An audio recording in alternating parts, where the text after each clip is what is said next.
Now we are going to do an exercise to practice using the relative pronouns. So the question here is complétez avec le pronom ou au dont. So complete these sentences using the pronouns ou or dont. Now I hope you remember the rules. Where do we use ou? It is used to denote a place. So if you remember that, this exercise is very easy.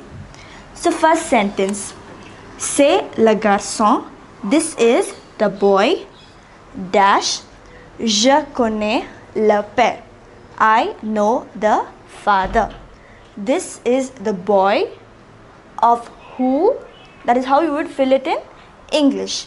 This does not denote a place, it denotes an indirect object. This is a boy of whose father I know. So what will you fill in this blank? Yes, it is dont. Dont. So did you understand?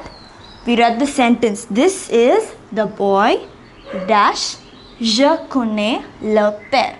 So since it has to indicate an indirect object, we use dont.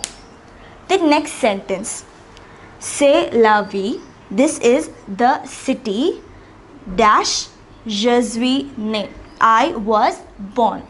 This is the city, dash, I was born. Now here we have to denote a place. We have to denote the city. This is the city in which or where I was born. So since it denotes a place, which would we use? Ou or dont? Yes, we would use ou. So is it clear? Very simple.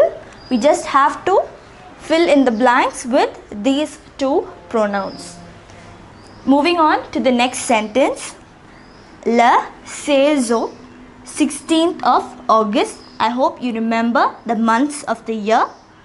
The 16th of August is one of the days, dash, les gens, the people of Pondicherry aimant.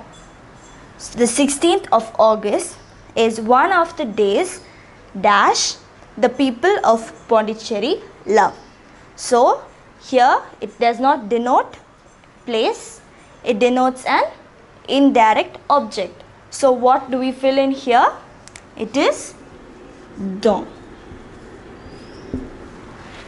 And finally, the last sentence, je connais une fille, I know a girl, dash, la mère est dentiste, the mother is a dentist. So I know a girl. What would you fill in here in English? Whose mother is a dentist. Yes.